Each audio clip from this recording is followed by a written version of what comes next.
Good evening, good evening, good evening. Welcome, welcome, welcome. Welcome to the jungle. We got fun and games. We got everything you want. So, welcome everybody. This the Rich Get Richard live stream. We talk about anything and everything. A lot of times people just ask me rapid fire questions, and I just answer them.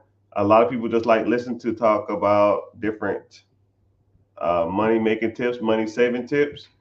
And I welcome everybody who comes in.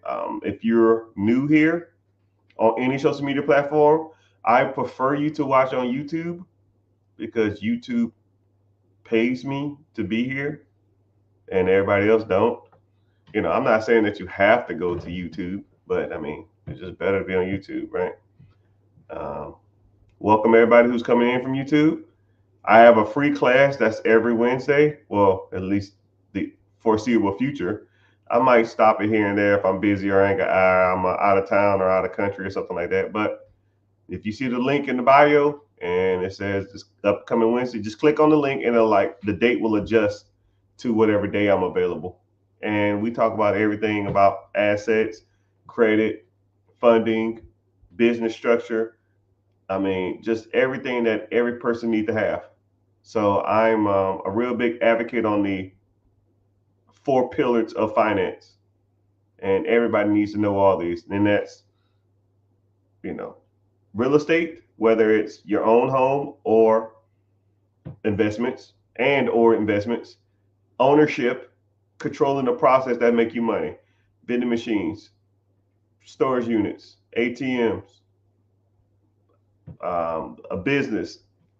I don't care as long as it's you're controlling it, you own it, you bringing in income, and then your credit, personal credit and business credit, because you can use those lines of credits to get ahead in life, and long-term investing, stock market, ETFs, mutual funds, and none of that short-term crap. Right? We don't gamble here. We're trying to have long-term financial success and long-term wealth. Right? Some stuff we can pass to our kids. Right? And if our kids don't want it, them kids can sell it and take that money and have a better life than we had. That's one thing about us people that, or not even us people, just people in general sometimes, they was never given anything in life. And they kind of resent the people that came after them because they get more, or people resent other people who have more. And it shouldn't be like that. You should look at it like just because you didn't get something don't mean that the person that's under you shouldn't get nothing either, right? Do right by yourself and do right by your kids, right? A lot of people think that, my personal opinion, people think that life is about getting ahead in life. It's pretty much setting up an alley oop for the next generation, especially if it's your family lineage. You know, I'm not gonna say it's over for you, but I mean, you weren't handed something, and it took you a while to get somewhat ahead, or even. But you have to start looking at the big picture when it comes to that type of stuff, right? Everybody says generational wealth, but generational wealth is one of those like taboo words, right? I think that we all, if anybody who's watching this message or paying attention to this, you have the ability to set your family lineage up for the next 5, 6, 7, 10 generations if you do it right. And it starts with the four pillars. But come to the mentorship or come to the free class, we talk more about that. So I'm gonna get to the rapid fire questions and kind of see what we got going on today. Individual ask, they're trying to buy a home by January. Any tips? So let's get started. Any tips on buying your first home? Yes. Congratulations on your bigger thinking. I think if you really want to get in the home, I think it's always sooner, better now than never. Because if you're going to wait on the interest rates, the houses are going to go up in value. So you're not going to, the interest rate is going to be irrelevant. Either you can get a cheaper home now with a with a normal interest rate, and let's say if the interest rate go down, then You're just gonna get a more expensive house for a lower interest rate, and it's gonna be a wash or break even either way. So there's no time like the present, right? The best time to buy a home was yesterday. Best time, second best time is today. So you need to, first of all, you got to focus on your personal credit, right? Because no one's going to give you a loan if your personal credit sucks, right? So if you have an FHA, which is a first time home buyer program, that's 3.5% down, and you need a credit score of a 580. So anything, shoot for 20 points over just in case there's a buffer. So you should be shooting for a 600 credit score, paying your bills on time, paying down your debts, and removing anything negative off your credit. And then you got to focus on the down payment. The average medium home sales price in America is what, 340 or something? I don't know. I'll call it 400 just to make it easy. 3.5% of 400,000 is 14 grand. So you need to save up $14,000. And if I was you, I would come up with a plan to do that. I would do something like, okay, I need $14,000 by this time next year. That's $1,200 a month or whatever it is. And then you just put in, or $600 a check between you and your spouse or whatever you got to do. I don't care if you got to go side hustle. I don't give a damn you got to sell stuff. I don't care if damn you got to cut back or start saving more, not eat out as much, whatever. You know the goal, you know the target, you know when you got to get there. And just set a plan and just stick to it and go for it. And I'm sure this time next year you'll have the money, work on your credit, and find you a house that you like in a decent neighborhood. I'm sure you'll get there. But that's a great question though. All right, we got a question on here. How long would it take from start getting your LLC to get business credit for a down payment? So I've gotten people funded with business credit 3 weeks, 22 days of having their LLC. Their personal credit was great. They had their business structure, everything they needed for their business. They got their LLC on like, let's say the 2nd, and by like the 24th, 25th, they was already qualified. And I got them, $65,000, $70,000, whatever the hell it was. I don't remember. I just remember it was a short amount of time because you know what's crazy about it sometimes is you tell people what to do and people sit on their hands. People don't do what you tell them to do, even though they ask the question. Hey man, I'm trying to get a house. Okay, do this X, Y, Z, 1, 2, 3.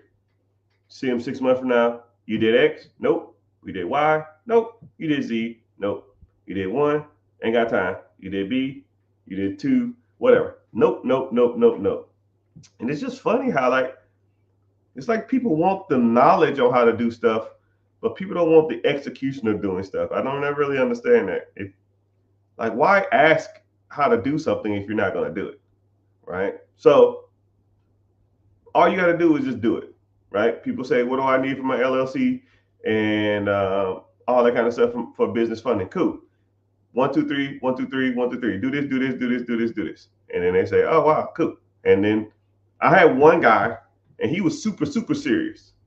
I was on a live on social media. And back then, I had a little kit that you can go get. I think I was selling it for like $5 or something. It was a kit in my bio that would explain to you the steps by steps on how to get an LLC. Now I just give it to you for free if you in the coaching program or the mentorship or in the community. I just give it to you for free. I don't even sell it for $5 anymore. It's not worth my time for $5. I don't care. So I just give it to you.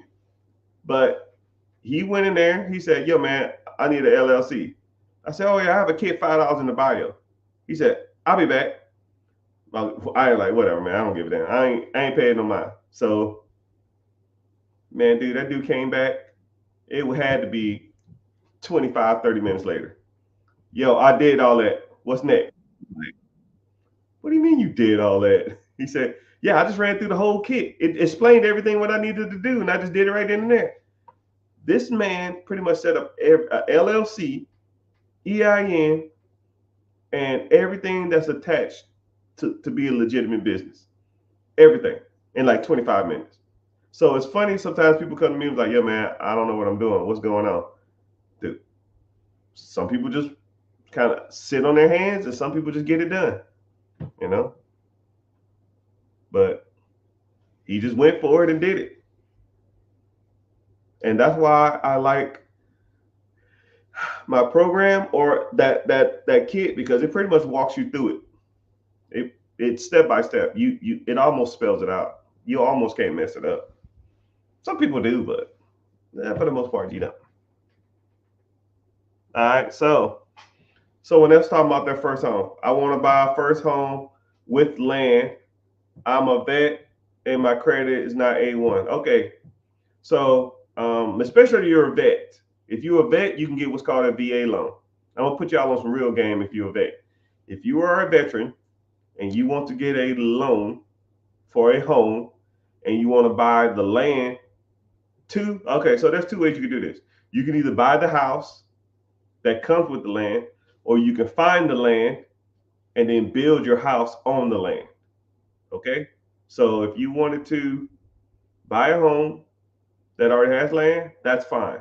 A veteran, VA loan, home loan, you need a 620 credit score.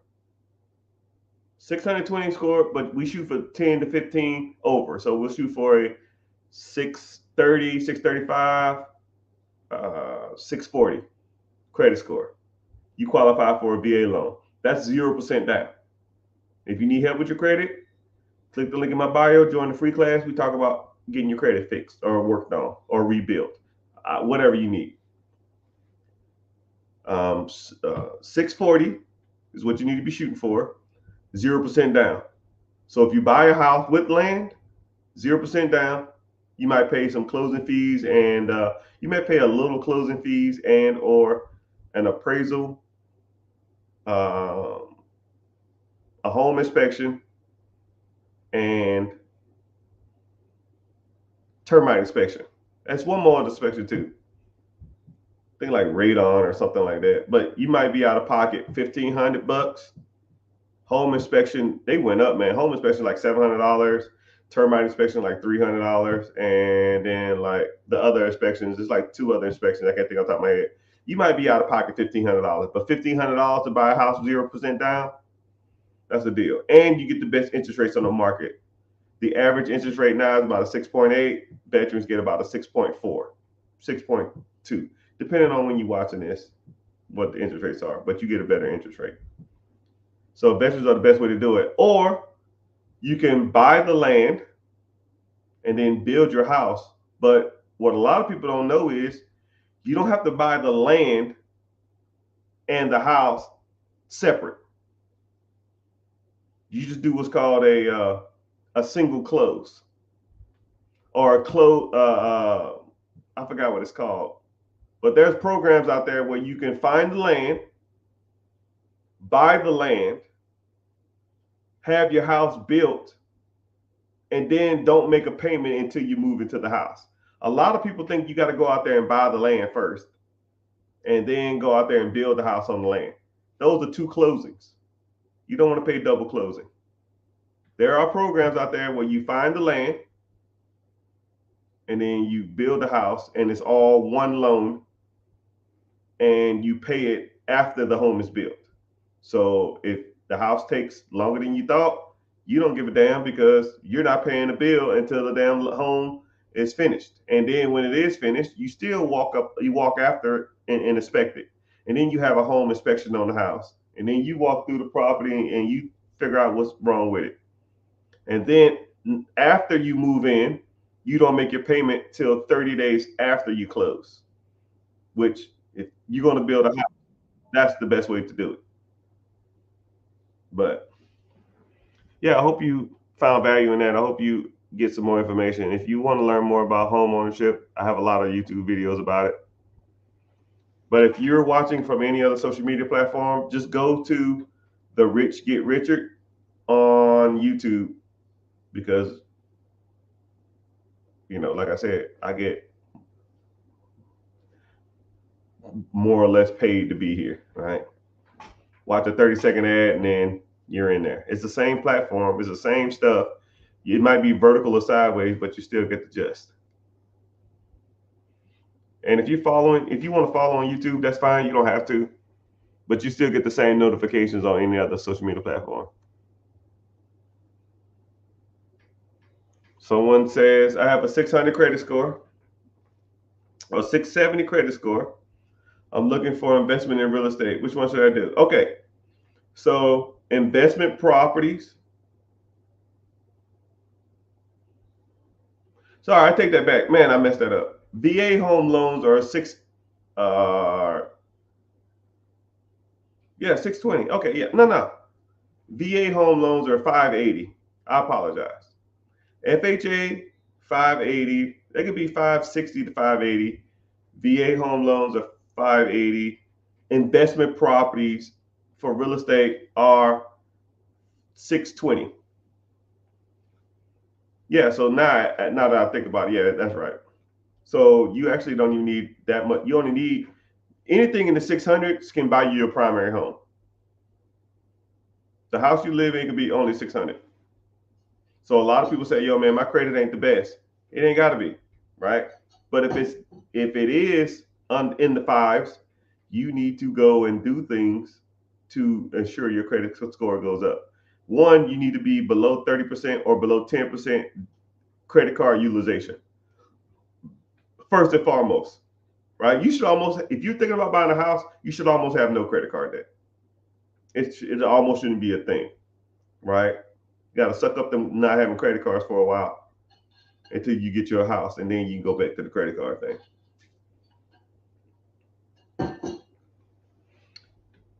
Someone said real quick, what is considered a bad credit score? So a bad credit score, so it's kind of a weird terminology, right?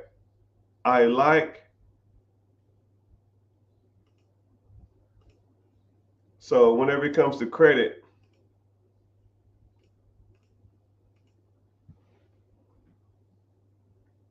there's my opinions of what bad credit is, and there's a lot of people's opinion of what bad credit is. But if my credit needs to be a 600 to get a house, and the minimum for a credit score for get a house is a 580 or 570, then technically it's not bad. If your goal is a home, you need a 600. And I don't care what I think it is, right? If your goal is a house, you qualify for a house. Okay? But if you can't qualify for anything that you want to do, then you have bad credit. But I think that there's steps to it. One, you should get out of all consumer credit card debt. Okay? We're done with that shit. Then you need to be shooting for these key numbers when it comes to credit scores. 580. Next step, 620. Next step after that, 680. 580 can get you your first home and primary home or a VA loan or FHA loan or a traditional home. 620 can get you any investment property, credit score wise. And 680 can get you majority, you can get a business loan and or you can get majority of any credit card. 700 can get you 99% of all credit cards. So if you can get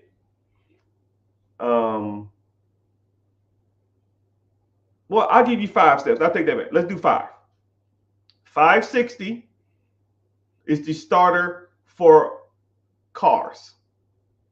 580 is the starter for houses. 620 is the starter for real estate investing.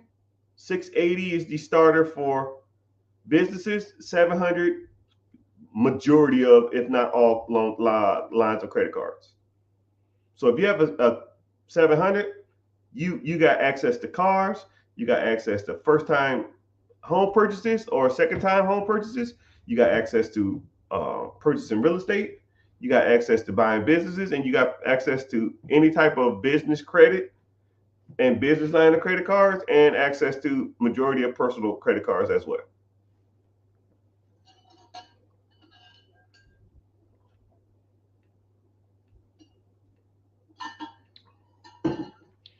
But that's a good question. So let's see what else we got.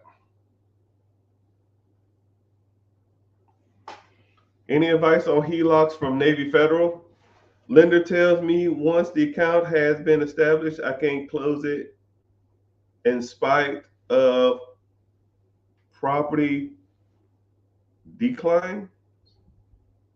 It is closed in the event of failure to make payments.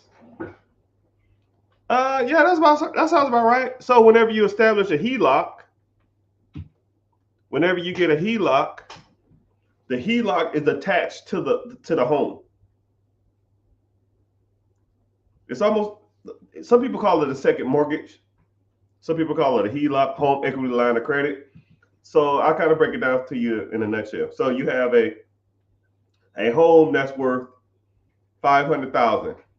You owe 200,000, meaning that you have $300,000 worth of equity. But why do you want to have that equity? You want to, use that equity for whatever. You want to buy some property. You want to pay off some credit card debt.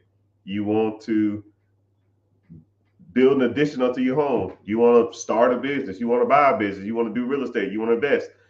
I don't know, whatever you want to do, use a HELOC for. So what they'll do is they'll take that HELOC and they'll put a second mortgage on your home.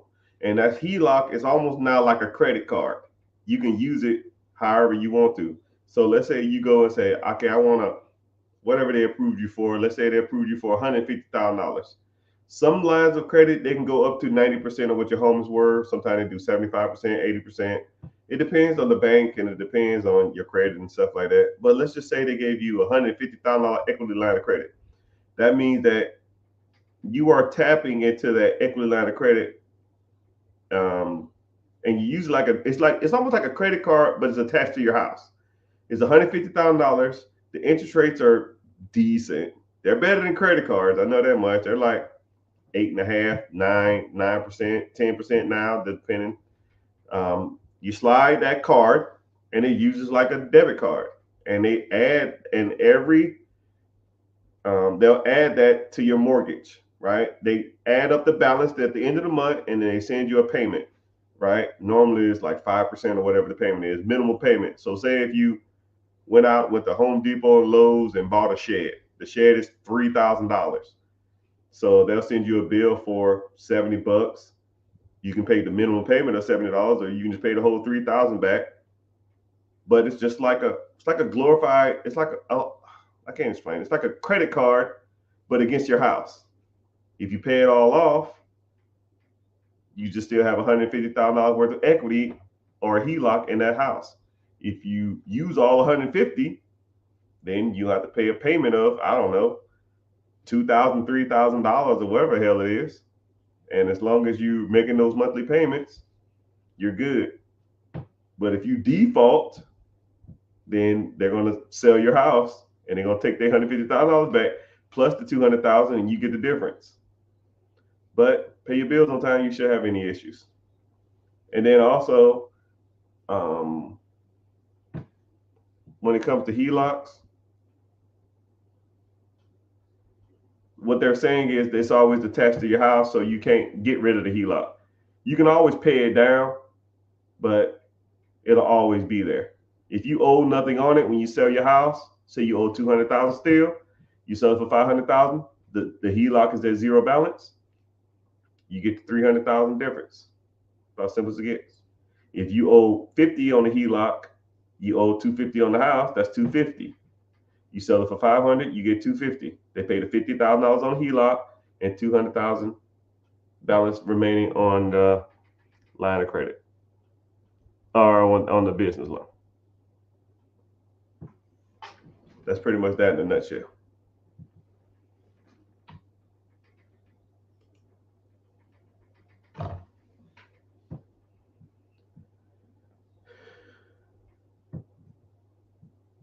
Someone says, can I remove previous address if they are part if they were apartments for college? I don't know. Remove them off what? Your credit? Yeah, you can remove if it's not your current home, you can remove it off your credit. I think that's what you're asking. I'm not sure though.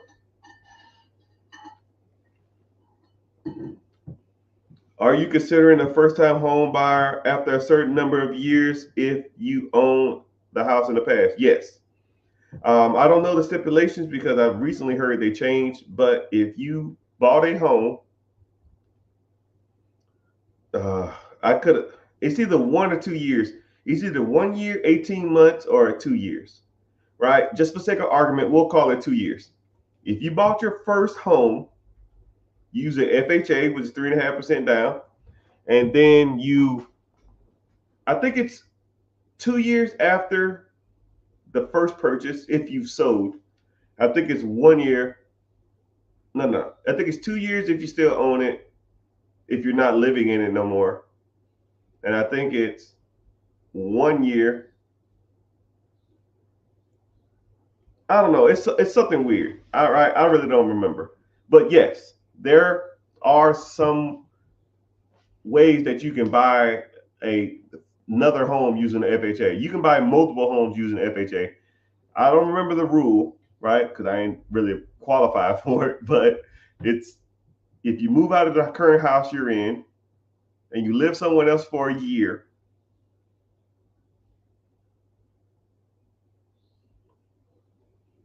Okay, yeah, I think I got it. If you move out your current home and you live somewhere else for 2 years, you can qualify for another FHA home. If you sold the house you're in and then buy nothing else for a year, then you qualify for FHA. I think that's correct. But it is what it is. Maybe I'm wrong, but you just have to look up. Man, you can Google that. That's pretty self-explanatory. It's pretty straightforward. But yes, you can qualify for multiple FHA loans, especially if you sold the home or don't live in the home anymore. But if you don't live in the home, I think you got to wait like 18 months or 2 years. So you can actually buy a home, wait 6 months, move out, wait 2 years, and then buy another loan home at 3.5% down. I think that's what it is. That sounds right. Or if you sold the home, move into an apartment for a year, and then you can use your FHA again with 3.5% down. But you better off just instead of waiting a year, just using a traditional home loan, which is 5% down, especially if you made money on the property that you just sold. That's what I would do.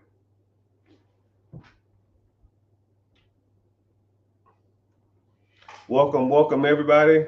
I see some new people coming in here. I've never seen some of y'all names popping in before, but I really appreciate y'all being here. Um, if you on,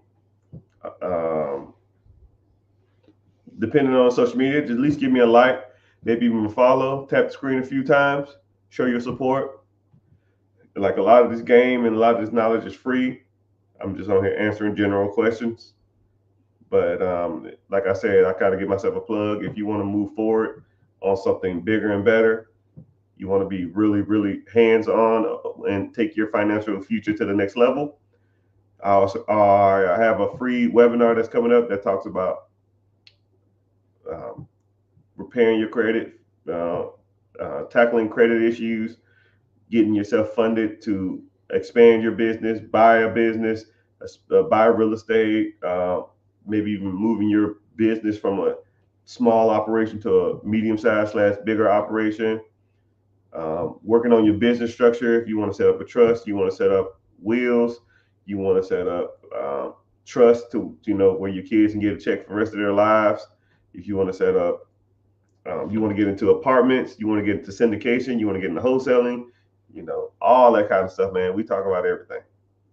And you want to get into storage units, Airbnb, business acquisitions, absentee owned franchises. It don't make a difference. We talk about it all.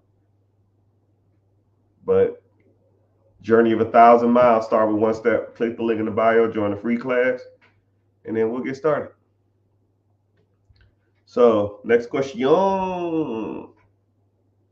Can you use an FHA after it has a Can you use an FHA after you have used a conventional loan? If you meet those parameters,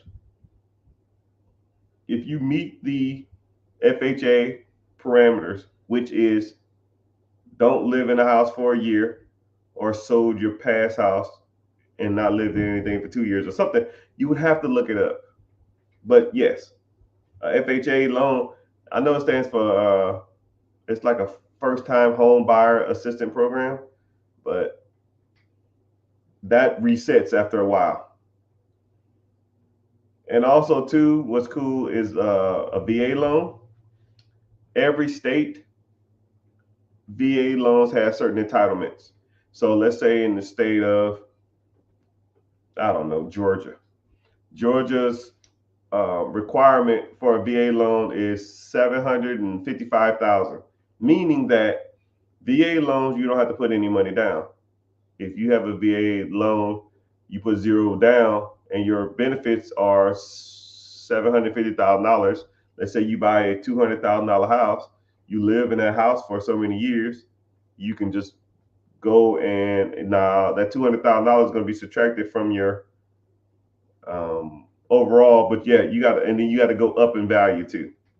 You can't go down in value. You have to go up in value. So you buy a $200,000 house, then you buy 250,000, and now you use $450,000 of your entitlement, but you have 750, which means you can flip up again to a $300,000 house.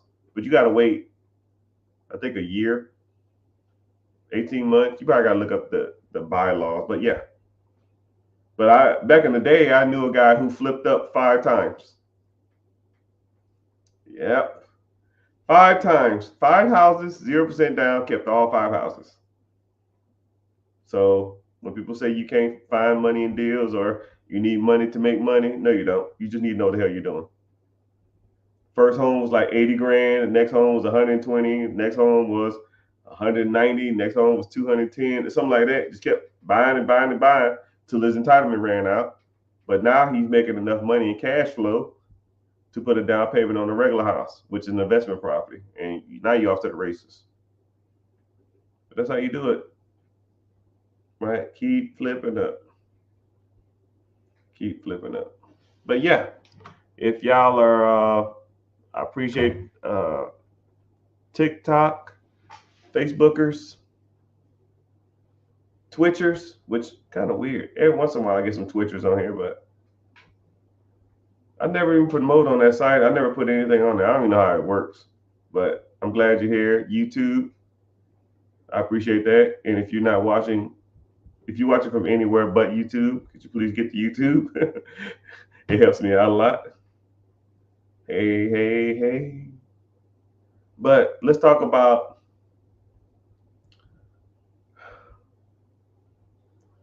let's talk about the mentality it takes to like get ahead in life, because you'll be surprised. I think a lot of people want to be successful, but do people really put in the work to be successful? I think it's all fine and dandy, right? It's almost like everybody wants to have a nice body, but nobody want to work out. But if you asked everybody what it takes to work out, everybody knows the answer. So like, I'll just give a general question now. If somebody came to you off the street and they say, I'm gonna give you $100 if you could tell me 5 things off the top of your head for an average person to get in shape, what would they be? I'll give you $100 right now. $100 bill in your hand.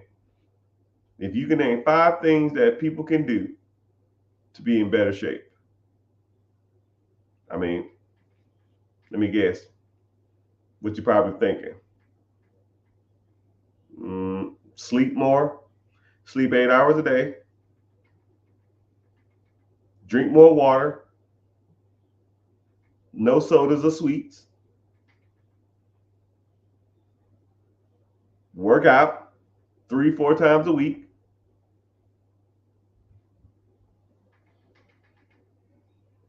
eat more protein. Right? Something along that range. Drink water, sleep more, work out 3 to 4 times a week, maybe an hour a day for 3 times a week. Stay away from the sweets and soda pop and eat more protein. That's probably 90% of y'all answer. And then, but America is one of the most obese places in the world. The point I'm making is that we all know the answers on what you need to do to be successful, right? America is, statistically, or we're some of the smartest people. We have access to a lot of information. And then everybody, I feel like, is a know-it-all. Oh, have you ever heard of this? Oh, yeah, I know that. What about this? Oh, I seen that. What about that? Oh, yeah, I done that. Yeah, everybody knows everything, right? So what's the point? Why am I even talking? Right? You ask 100 people how to get in shape, they can tell you off the top of their head. But we have one of the biggest countries in the world. Right? I bet you everybody would earned $100, but I bet you everybody who got that $100 probably wasn't even in shape.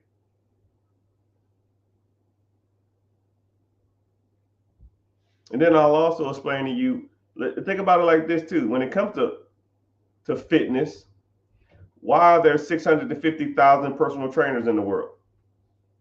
If everybody knows that answer, why are there so many damn personal trainers in the world? You know why? Because people need accountability. You think a personal trainer's job is to get you in shape? It's to help you lift weights? Come on. Come on. No. A personal trainer's job is to make sure your ass get to the gym.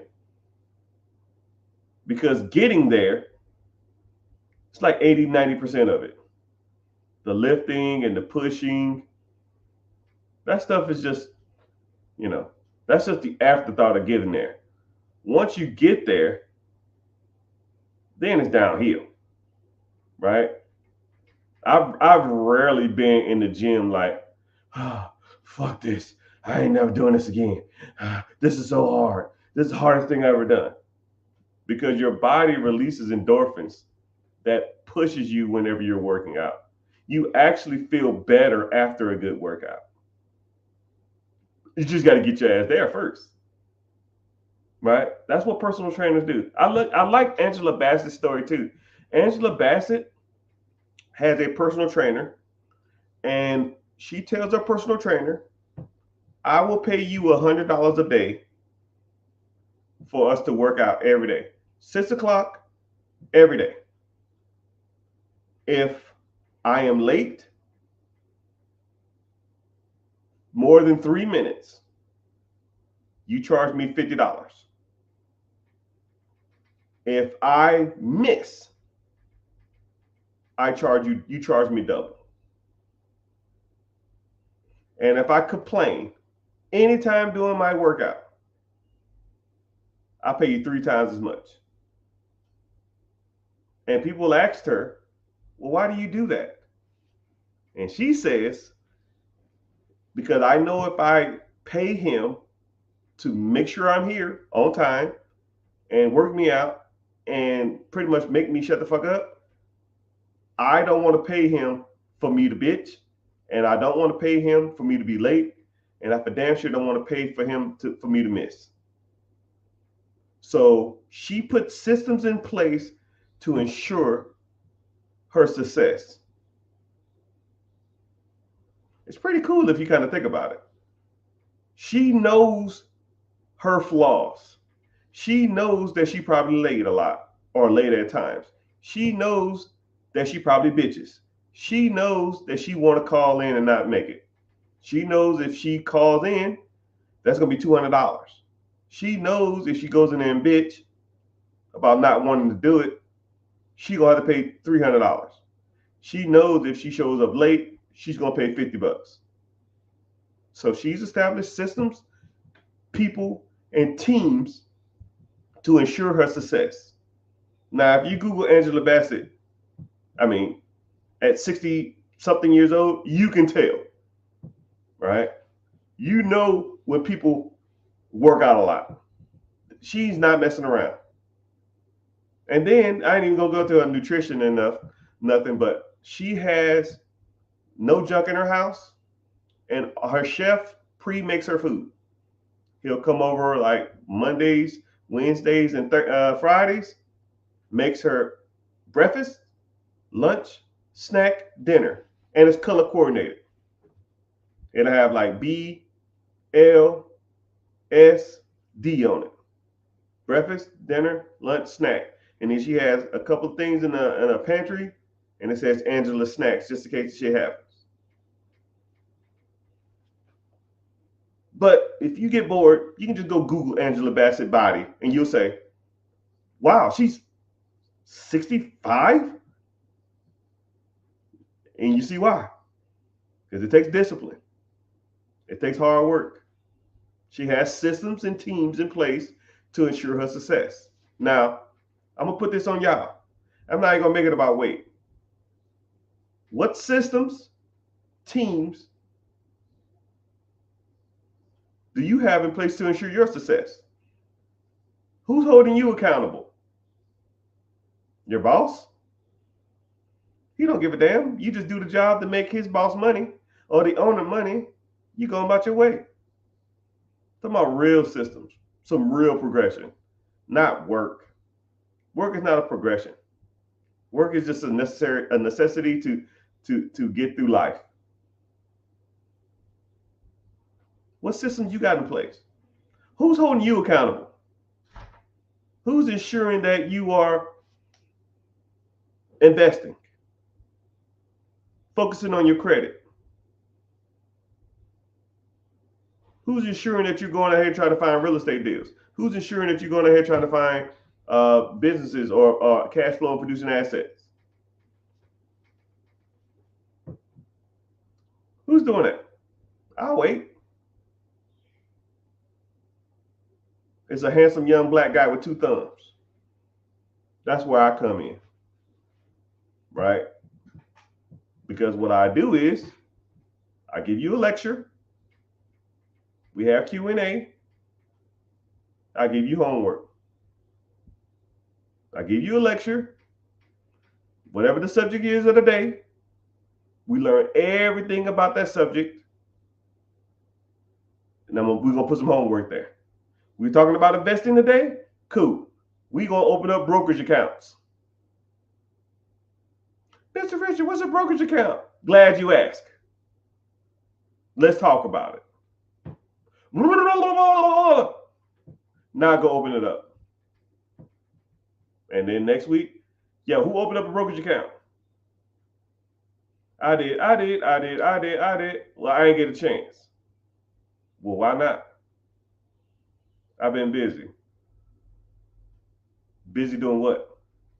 And some people don't like to be held accountable. You want to be mediocrity for the rest of your life? That's fine. Not up in here, though. Not up in here, my boy.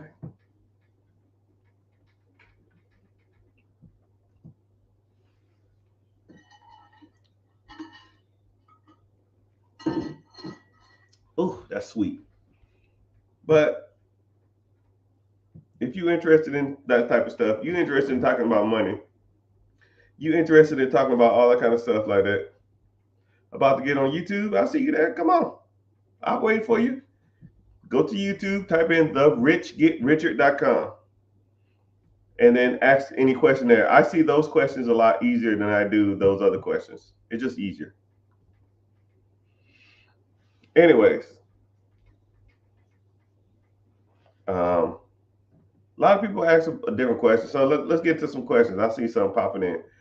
What kind of business can you get with $10,000? So you have a few options. One, if you bought a business through the SBA, you generally have to put 10% down or 5% down, or even 2.5% down. But if you find a 2.5% down business, $10,000, you can buy half. My math off. 2.5. That's $400,000 business at $10,000 down. They're a little rarer, but you still can find them. And I've never heard of anybody doing a 2.5 down, but I heard that people can do it. Thanks for coming in. I see you. But what I would do is think about it like this. Let's say if there's a deal. Let's say if there's a business for sale and you only have $10,000. See, $10,000 is not a large amount of money. So, and let's do it like this, right? Let's say if you have $10,000, you want to buy a piece of real estate, or $10,000 you want to buy a business, or $10,000 you want to buy a storage unit, $10,000 you want to start an Airbnb, whatever you want to buy to make you money. I want that to be your target, and I want you to use $10,000 as an example, right? Whatever you want to buy, if you only have $10,000, how many times could you buy that object? Maybe once, right? But now let's say you have Bank of America's money or Chase's money or American Express money. How many can you buy? Pretty much unlimited, right? So here we go. I'm gonna give you an example of something.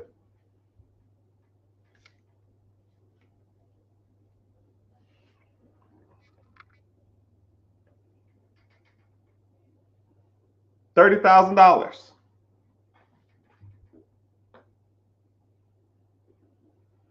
Right? Individual says he has $10,000. It probably took him 10,000. It probably took him $10,000. He probably saved up $5,000 over the last 2 years. Let's say if you save up $400 a paycheck, 2 years you probably have $10K. How long did it take me to get $30,000 from the bank? And for those people that don't think I'm out here playing around, it's in here. I don't even need it. It's right there. I'll shake it so y'all don't see my damn name, but it's in here. It's a real card, right? Or any of these,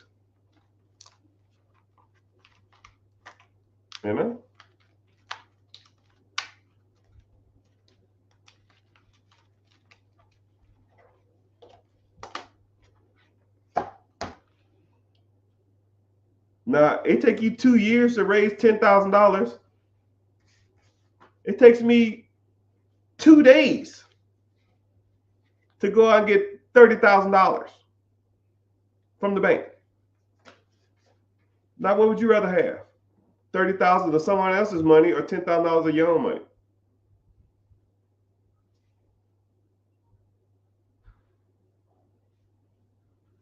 That's what it is, man. So what is the average time from start mentorship to business acquisition ballpark, please?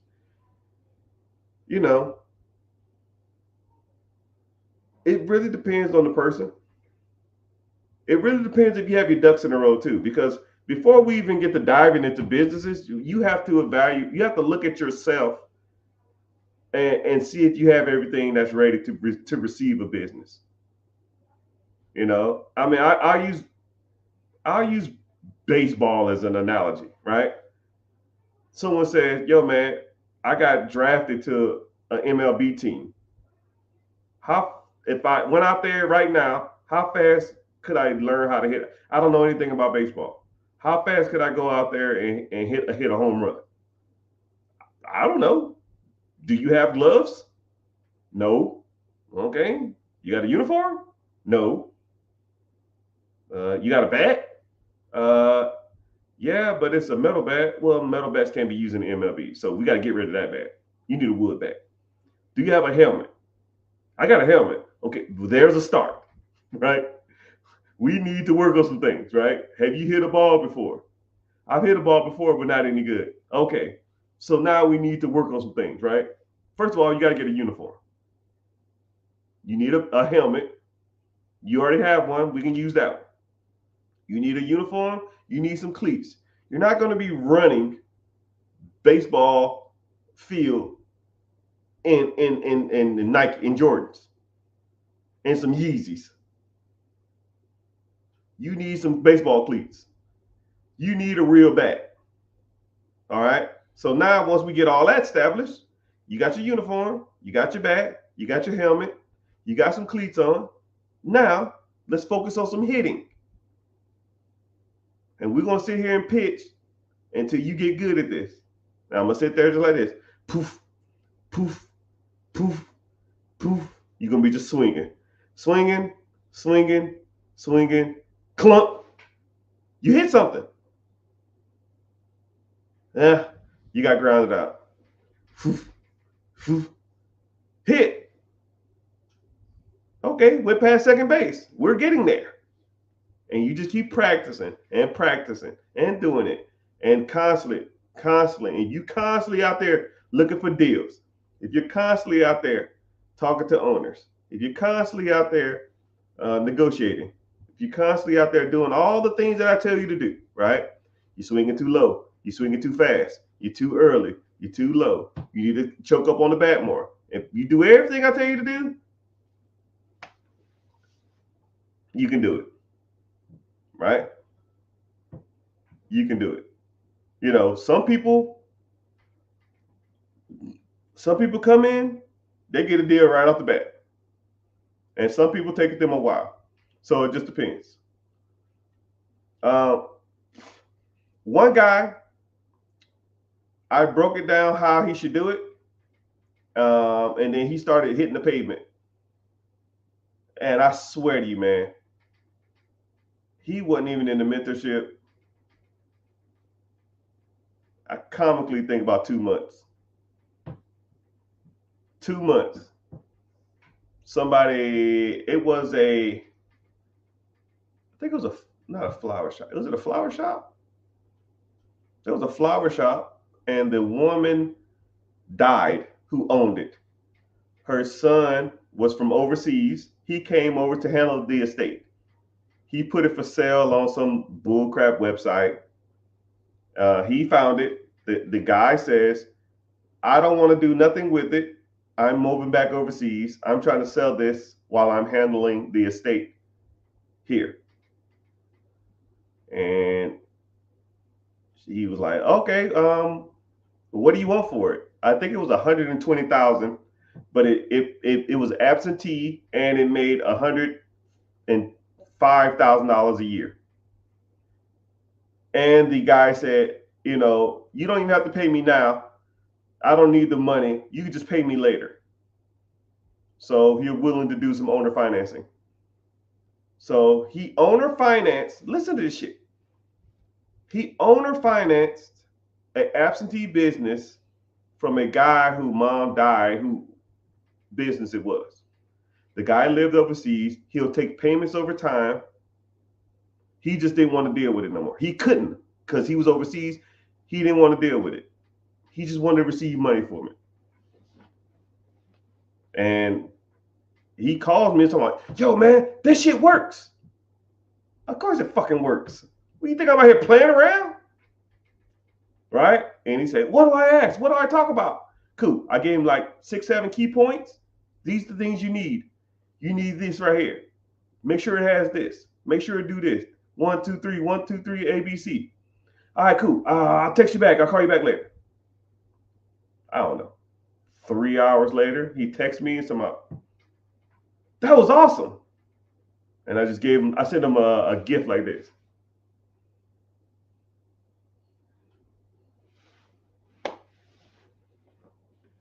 But you gotta be swinging to hit a home run.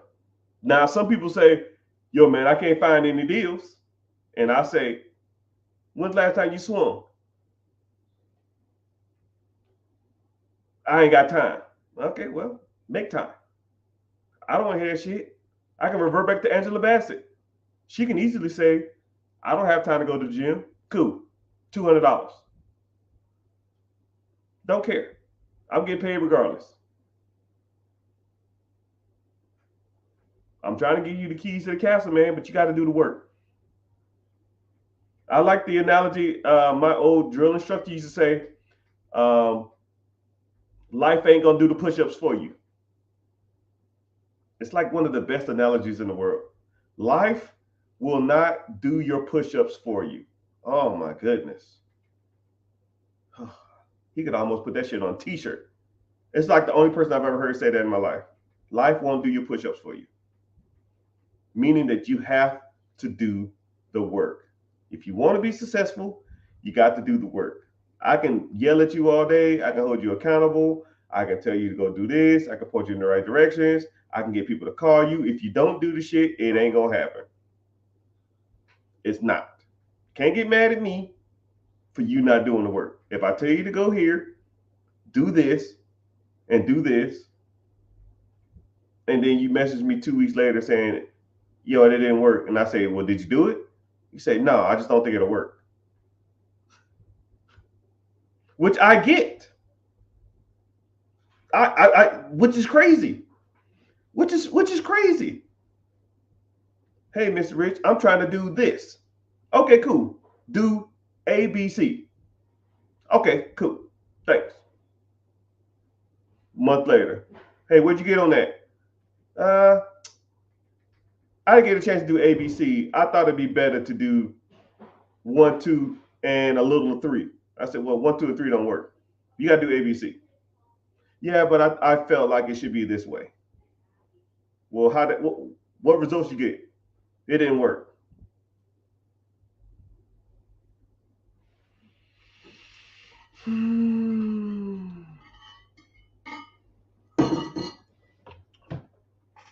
And then message me a week later, man, I don't know if this stuff even works.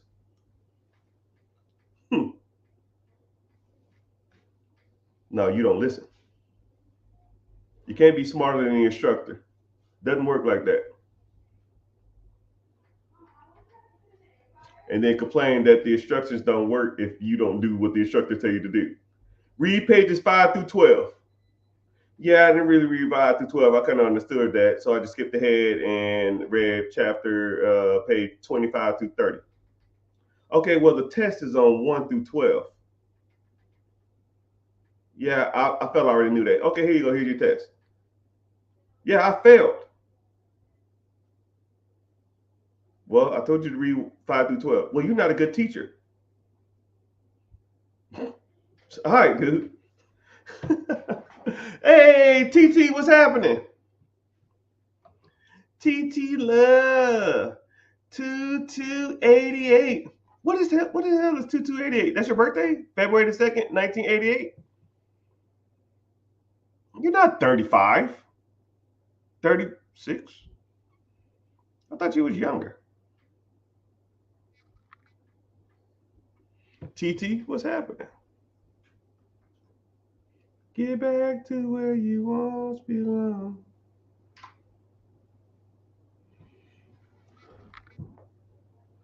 What can I do with 6,000? Wow, that's the same thing I just answered earlier, right? $6,000. What you need to do is be working on your credit, working on your business structure, and going out and raising funds from the banks, right? I'll show it again. This is me getting.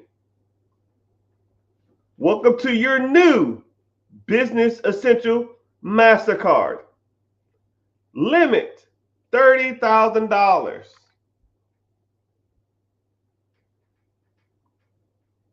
Welcome to your new Essential Business Card. $30,000 limit. Now, what would you rather have? $6,000, $10,000, $15,000 cash? Or $60,000 of someone else's money that you can use however you want? Get back to where you once belong. Get back. That's a flex. This the flex. $1.3 million worth of line of credit. I don't want to show it too much, man. Y'all damn scammers, boy. Y'all be on it. And then the bad part about it is this is not even the flex, right? In my safe is my Centurion Platinum Black Card, which has a unlimited spending capacity. Unlimited spending. Credit. Not charge card. Anybody can get a charge card. Not everybody gets a Centurion Black Platinum credit card. Meaning anything under $250,000, no notification.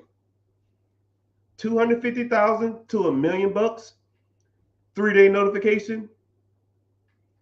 $1 million up, I have to give them a week notification, meaning that I can go charge $1 million company on a credit card, $1 million house credit card, a Bugatti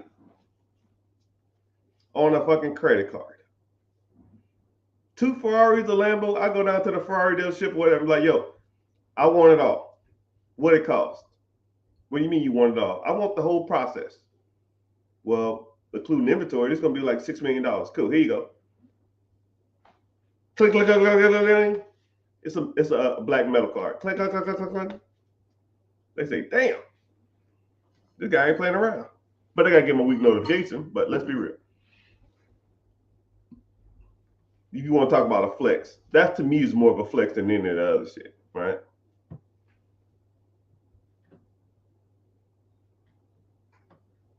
But if you really want to get to something, a different mindset or a different way to think about it, let's say if I put a business on a credit card. Let's say the business costs $1 million, but the payment on that credit card for a year, let's say it's $250,000. But the business makes you in cash flow $500,000 a year. Would that be a good purchase? Right? Would that be a good purchase? If I bought a business for $1 million on a credit card, boop, my credit card payment every year is $250,000. Let's say it's $20,000 a month. But the cash flow from the business is $500,000 a year.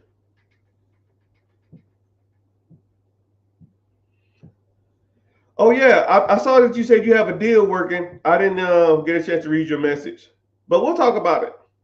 I'm gonna get you through it. See? Hey, can you? I don't.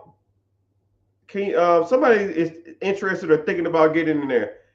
I don't want to say can you vouch for me because I don't need it, but I mean, could you like tell people like if you enjoy the process, do you learn? You know, kind of tell them about it. You know what I mean? That type of stuff. Gene, man, you in here?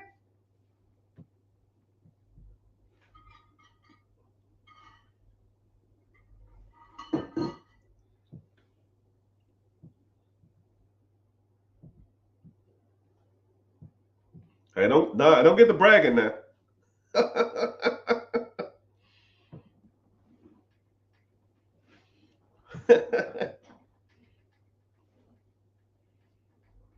Oh, for somebody, yeah, it's I'm in Florida. We on EST, Eastern Standard Time.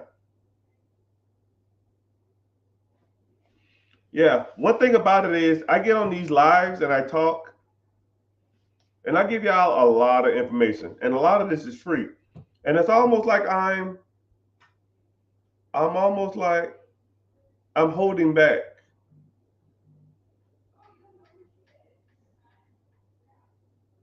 I'm holding back. I hold back a lot of information, right?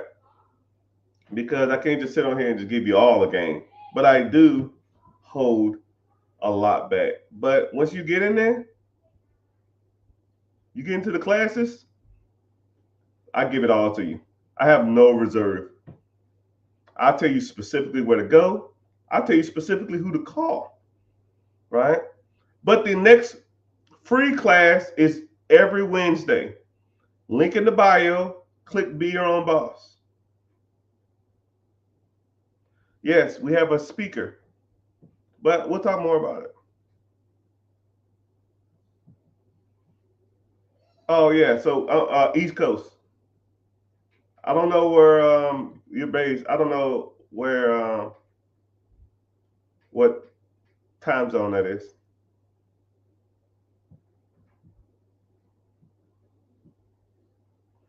Can you find one business on Rhode Island that doesn't require owner to be working? Yeah, that's easy. She even said it. She comes to the classes all the time. She probably learned more about that. She probably not even really into that stuff, but she learns just by being in there, right? A lot of New York, Connecticut, Delaware, a lot of those businesses are absentee. There's a crap ton of laundromats up there. There's a crap ton of dry cleaners up there because a lot of people just don't have the capacity to have their own washing machine. So those things on every damn corner. Bodegas, sub shops, they're everywhere. You think them owners in there? Man, hell no. You ever see the Aki way? Make it the Aki way. Aki ain't the owner. He just works there. Wait, where the owner at? You don't see him. You know?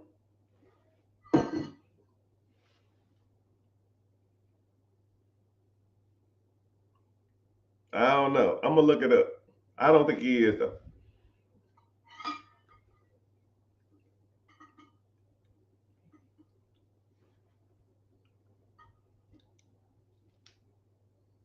What about storage facilities?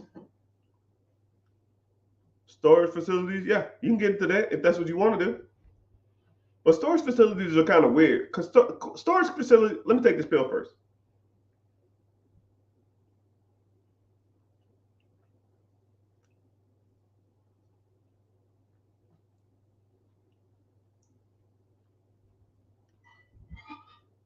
Storage facilities are kind of weird.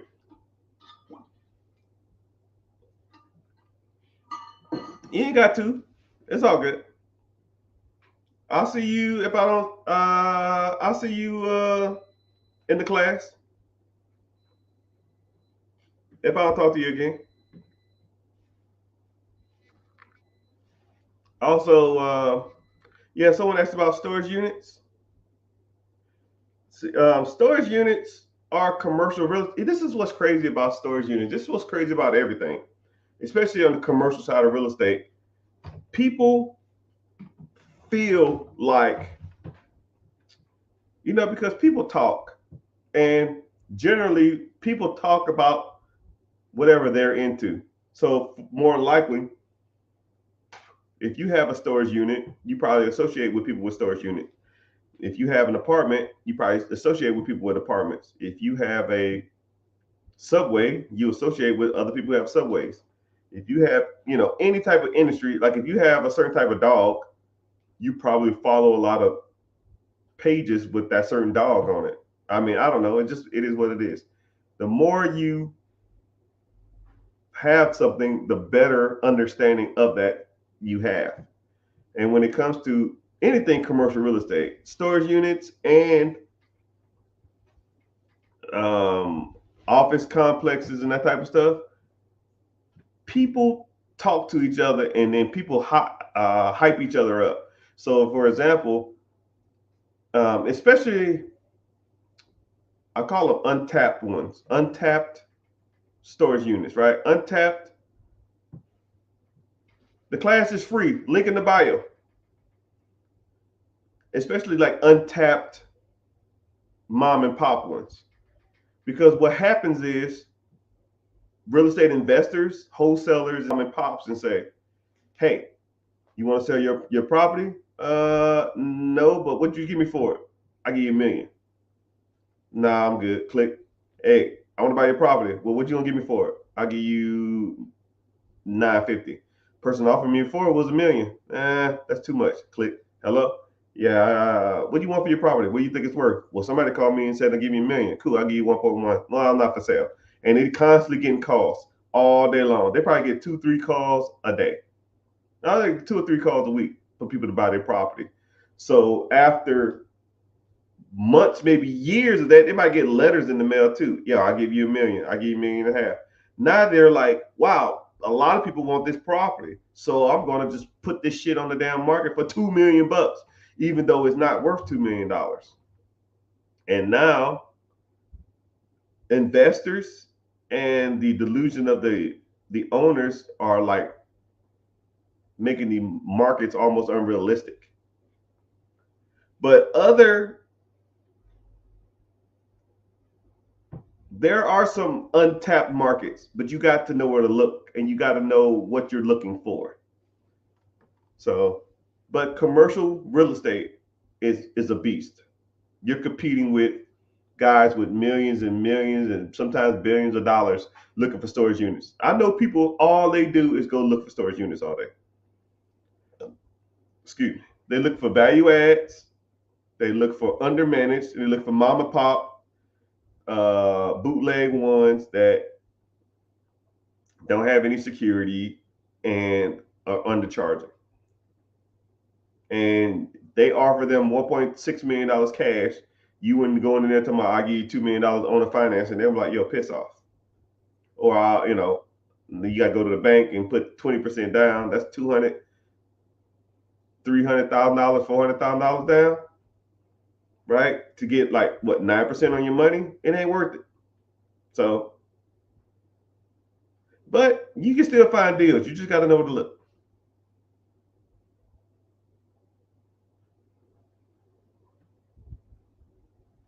You got to know where to look. You got to know where to look.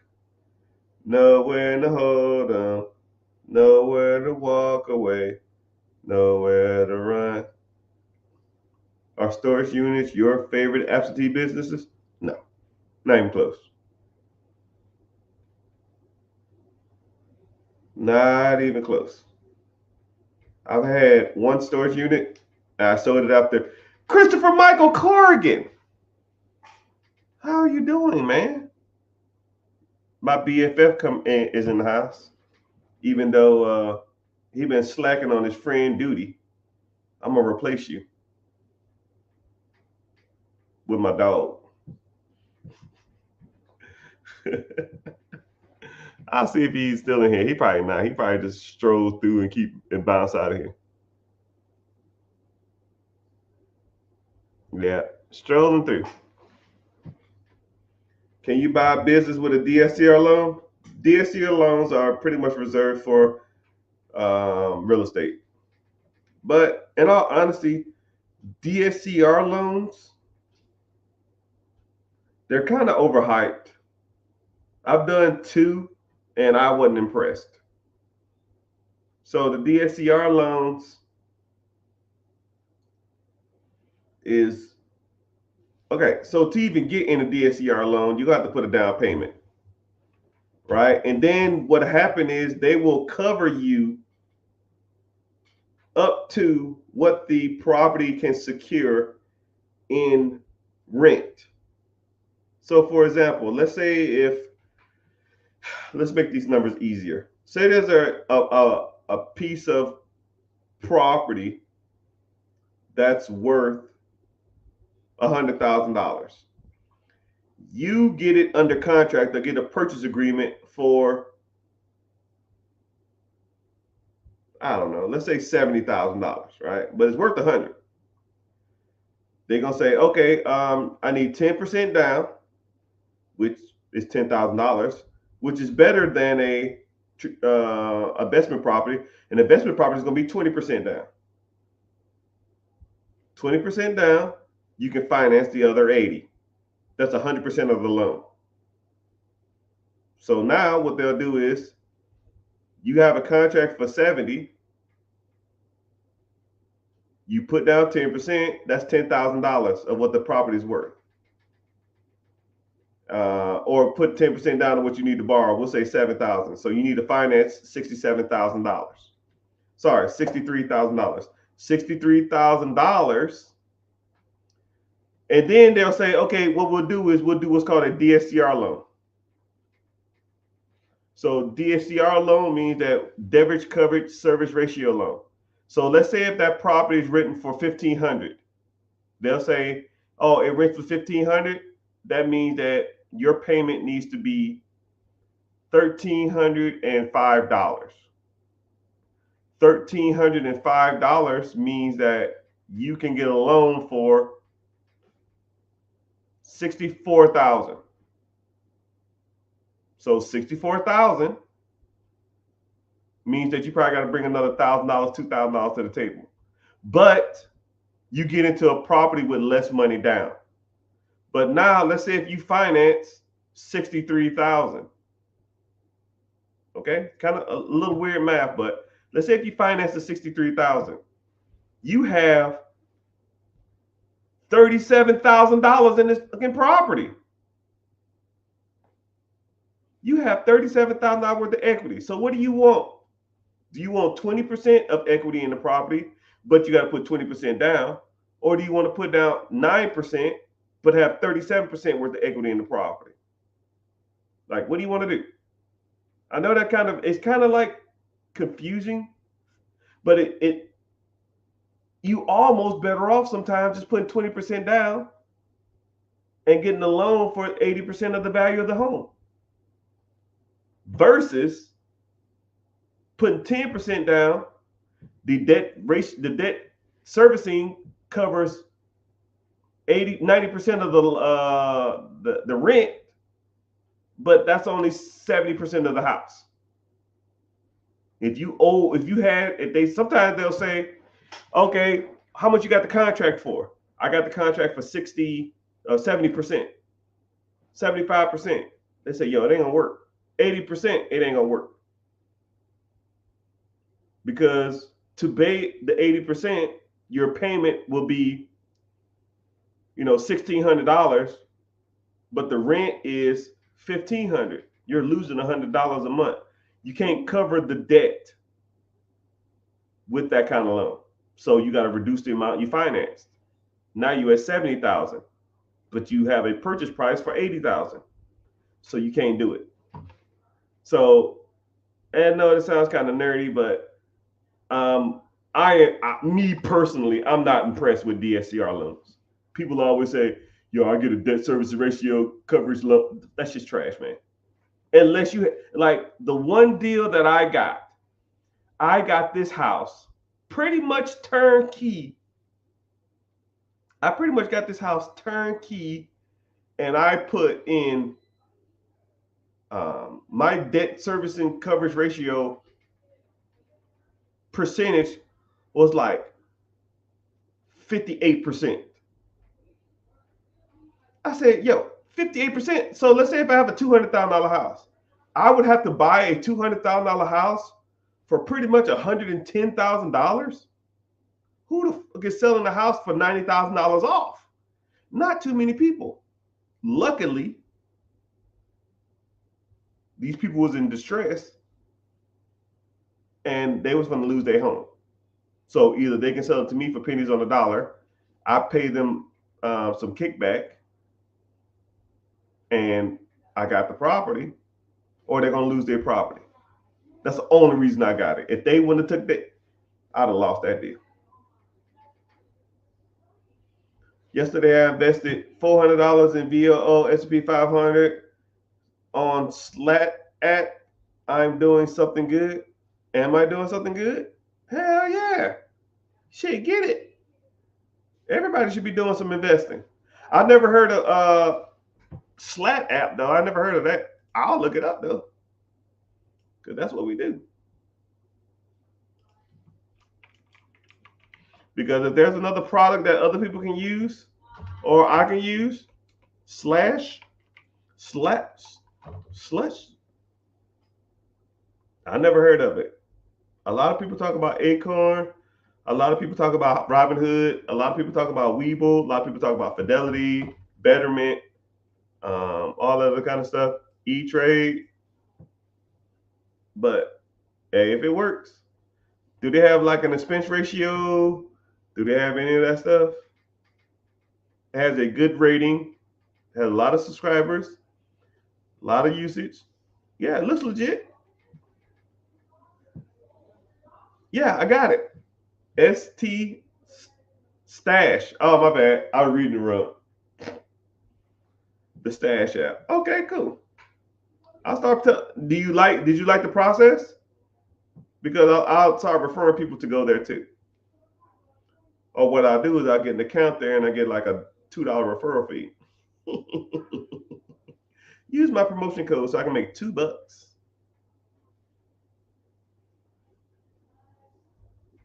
It's all good. Easy process. Took a minute. And then you connected it to your checking account or debit card. And then do you have to do they do automatic deposits or do you have to do it every month?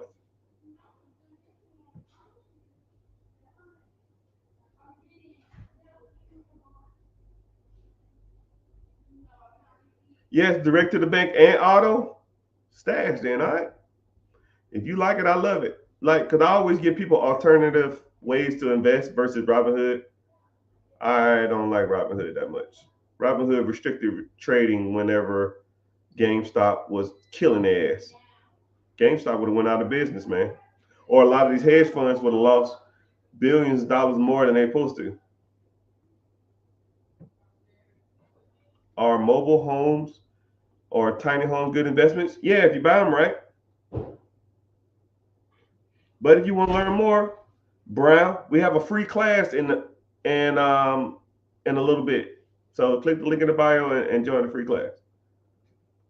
How long does it take the credit union to reflect your disputes on your credit?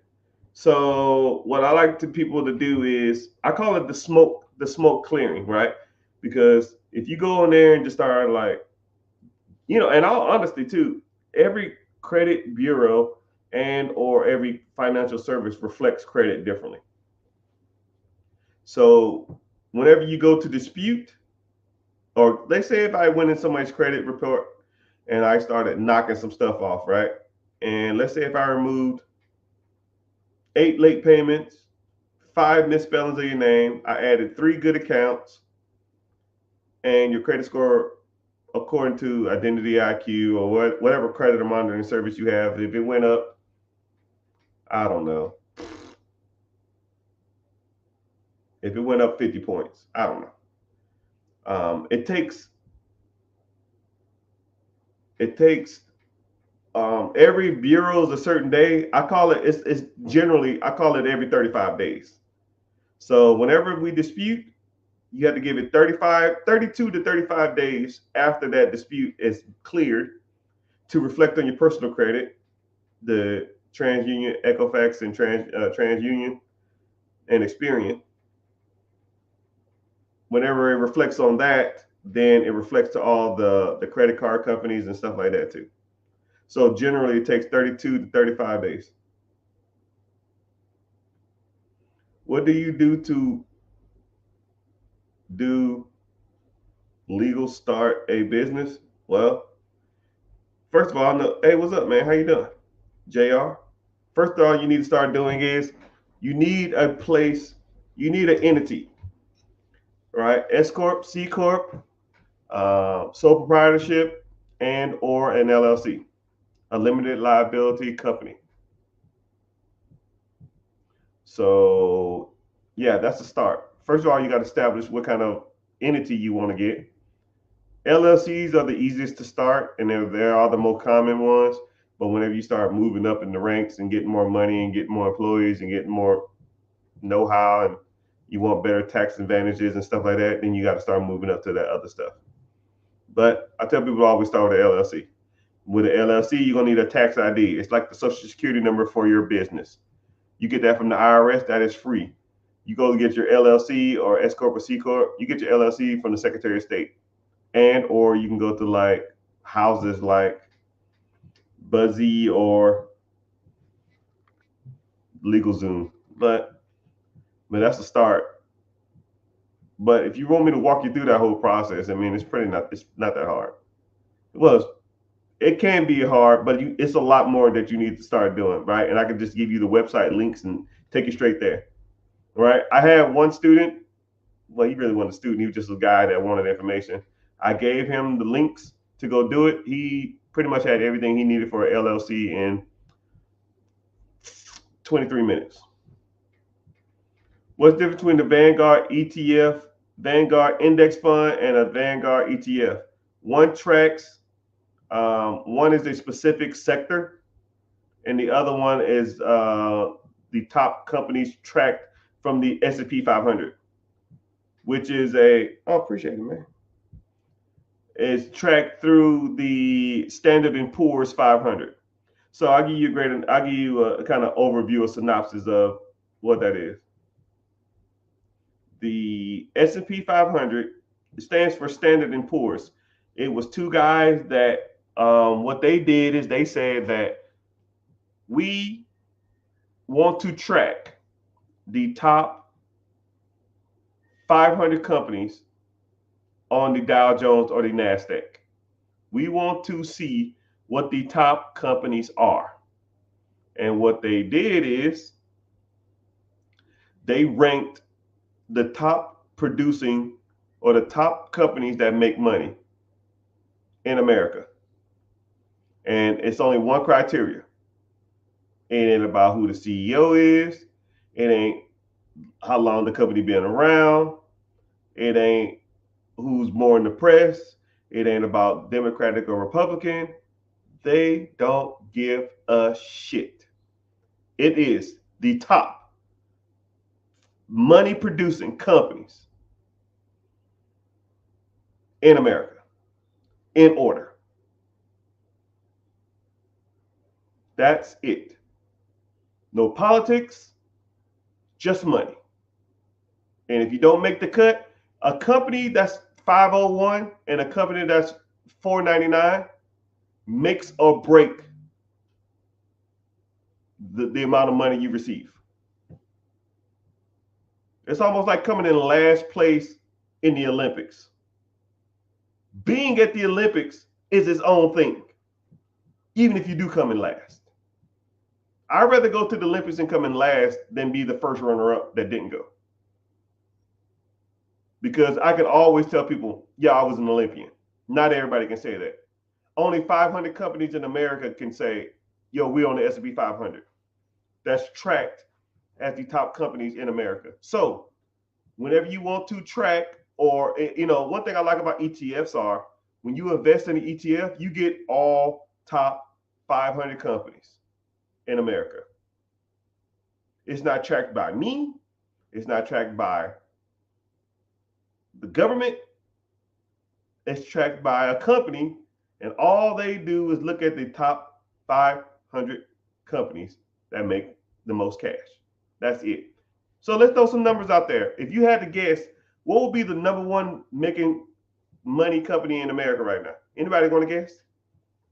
If you had to look at the top of the S&P 500, which means the top company, top-based, American-based company in the nation, what would you guess? It's an actual company. Someone said oil. No, not oil. Not Amazon, not Berkshire Hathaway, not Apple, not NVIDIA, not Boeing, not Amazon.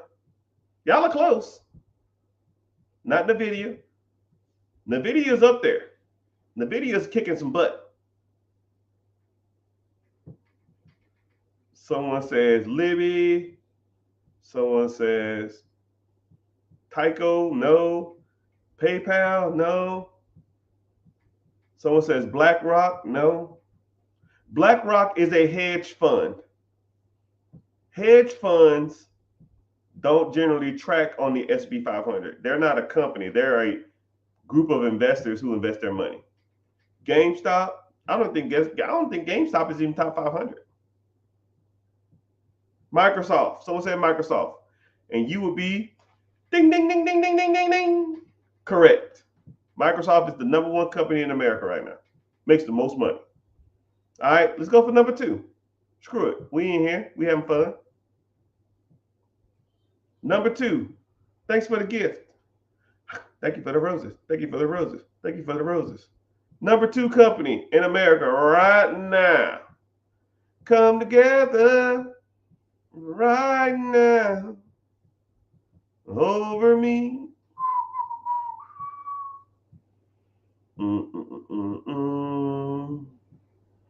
Some people say Tesla. Thank you for the rose. Thank you for the rose. Thank you for the rose. Bank New York. What? Appreciate you, Fortnite guy. Thank you for being here. GM. Good morning. Good night. I'm going to bed. Or good morning, however you want to see it. The answer is Apple. Good job. Apple. All right, so what's the number 3 company in America? Everybody knows Microsoft.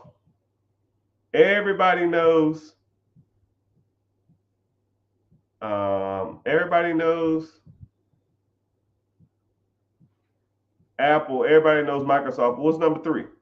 Someone said Tesla. Nope. Someone said Apple. No, Apple's 2. Get back to where you once belong. Facebook. No. Hell, Samsung. Hell no. Intel. Intel like shit. Intel like 200. Intel ain't even in the ballpark. Amazon. I think someone said it. I ain't see it though. The screen's flying. The wording is flying by fast. I can't see it. Get back to where you once belong. At Dibs.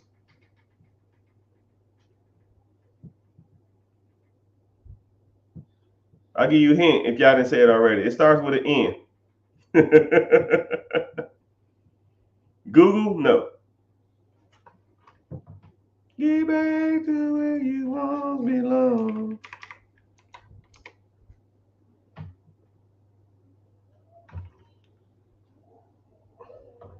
NVIDIA, yay!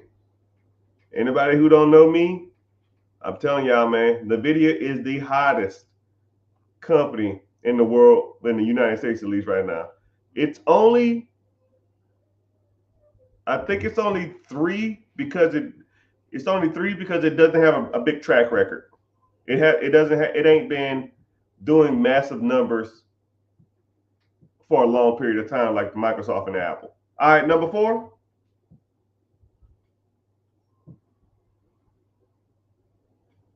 right, what's number 4?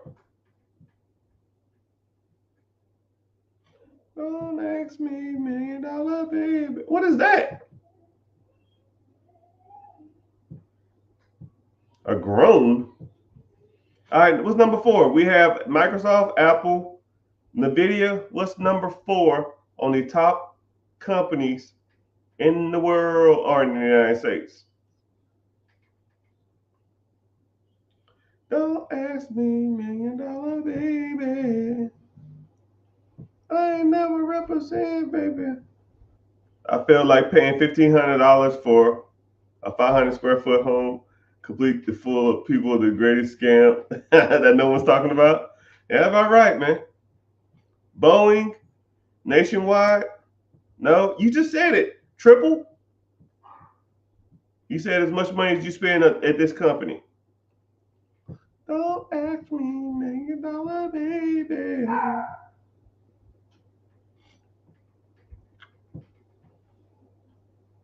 Amazon, yay!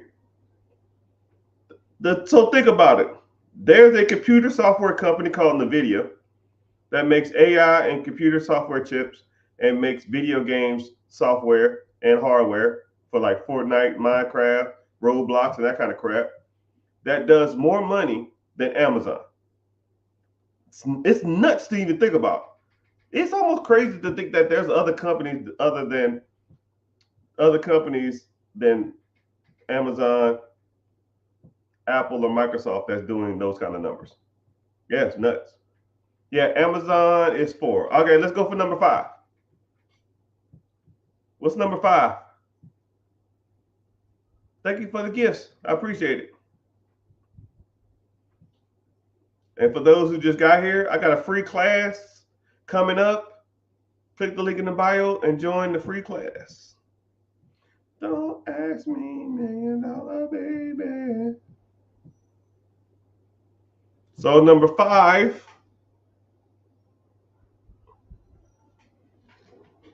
Number 5 is a little harder. Number 5 company in the nation.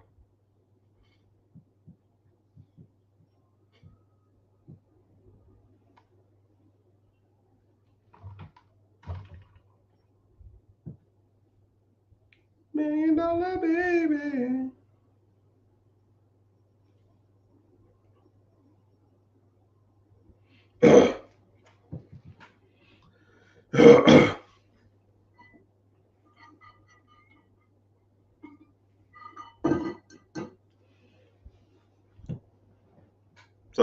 Yeah, Meta, Facebook. For you to say Meta or Facebook means you looked it up. The link is broken. Matt, just come to my go to TikTok or go to Instagram or something like that, and you can find the link. It shouldn't be broke. So Meta is number 5. What's number 6? Anybody? Number 6. Microsoft is 1. Apple is number 2. Everybody know what Microsoft and Apple is. I don't even know why Microsoft making so much money. Xbox, operating systems and laptops, Windows. They own some other companies too. Apple, I'll give you that one. NVIDIA, computer chips, software. Amazon, Facebook is number 5. What's number 6? And after we get through 6, I'll just give you the rest because y'all probably won't get them.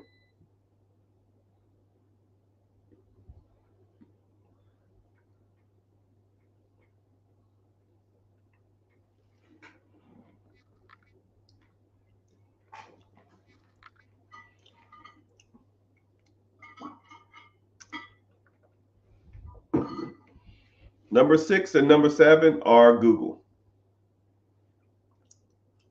Google's so big, they're on here twice. So Google has a search engine. Google has research and development. Google has YouTube AdSense, which are 3 different companies. It's so big that it's made up of 3 different companies.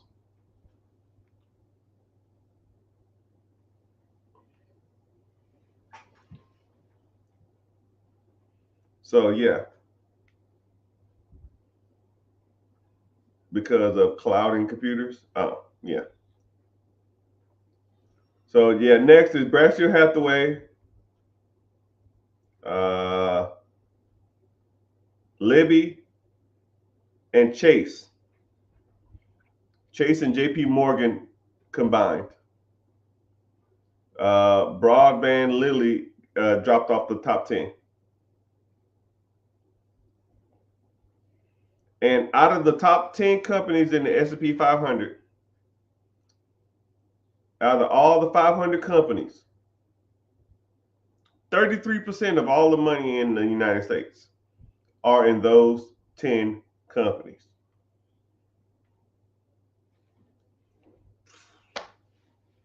So if you took all the money in the top 500 stocks in America, Microsoft, Apple, NVIDIA, Amazon, Meta, Google, Berkshire Hathaway, Lilly, and JP Morgan Chase, it's 33 to 35% of all the money in the stock market. It's crazy. It's crazy how that works. If those 10 companies collapsed, we'll be eating like cavemen.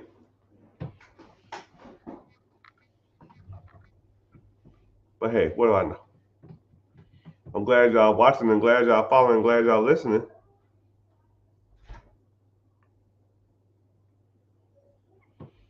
LX Media, thanks for following.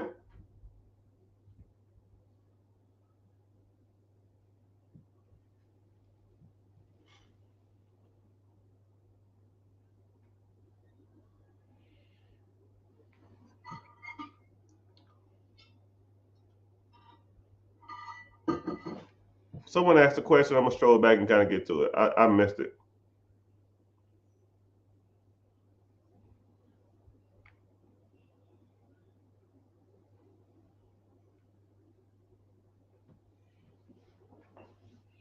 So out of all 10 of those,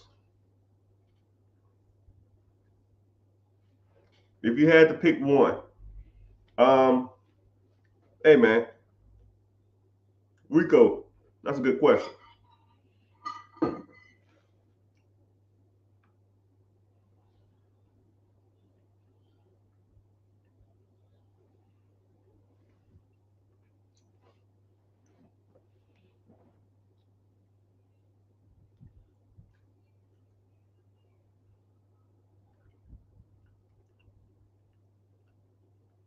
If I had to invest in the top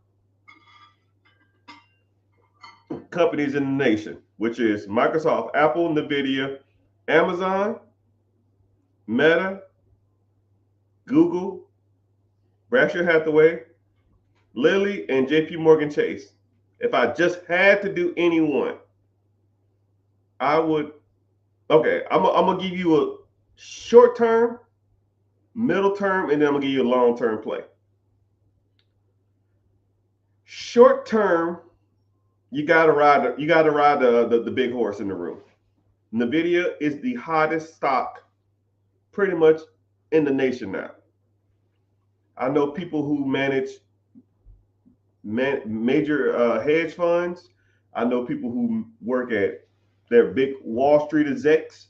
I know people who work for big think tanks, meaning that they sit in the room all day and they analyze the market and they advise, you know, the big dogs.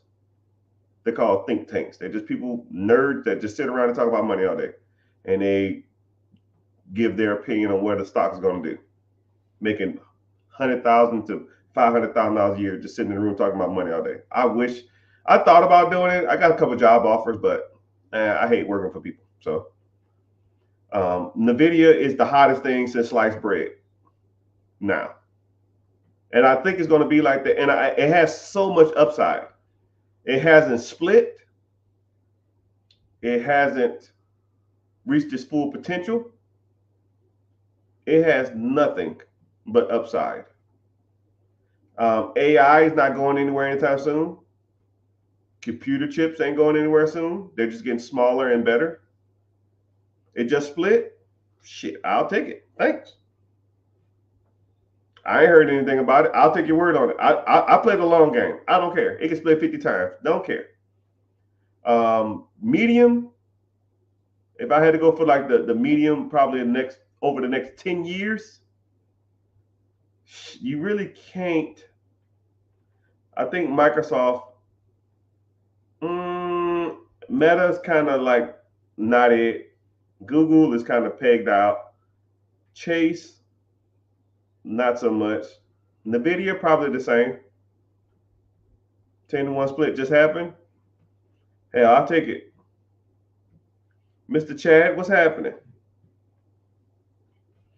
10-1 split. Oh yeah. Oh yeah. Never mind. I do remember that now. Now that I think about it.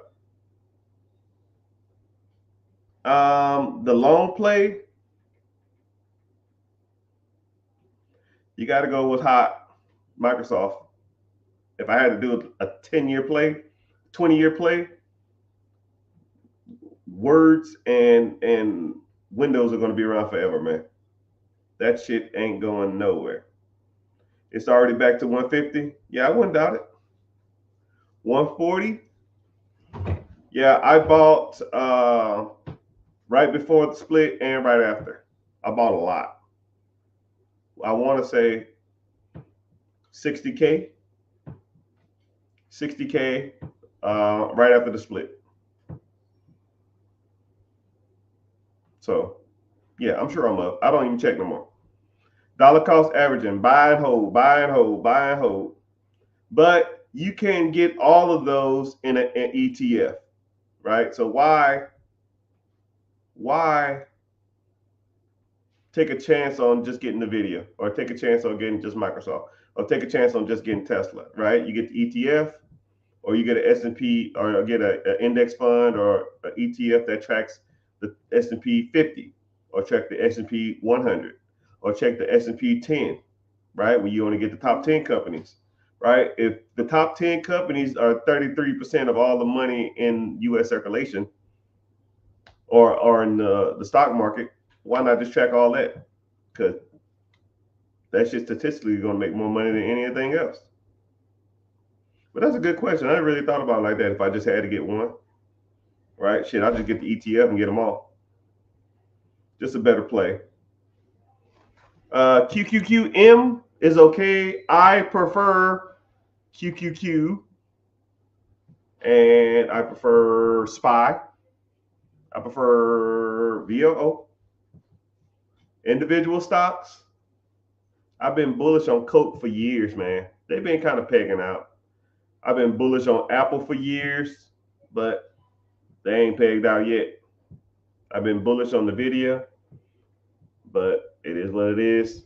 And some other companies, I don't even remember what I got into, but yeah, I do some crypto, but I don't like to talk about it on social media because I don't want you to think that I invest heavy in it, and then like someone will record this and soundbite it and say, Mr. Richard said he invests in crypto, and then someone gonna use that clip and damn try to get you to send them $20 to Nigeria or some shit. I ain't doing that. So I'll just say no crypto. I say no to crypto, but you should hold some, not a lot. Maybe 5% of your portfolio should be crypto, right? And then I stick to the major stuff: XRP / Ripple, Bitcoin, Ethereum, Cardano, Max. That's it. Everything else is trash. Everything else is trash. And if those don't work, then it won't work at all. At least in my opinion. But what the hell do I know? Do you do dividends in ETFs? Some dividends do pay you dividends. Some do pay you dividends.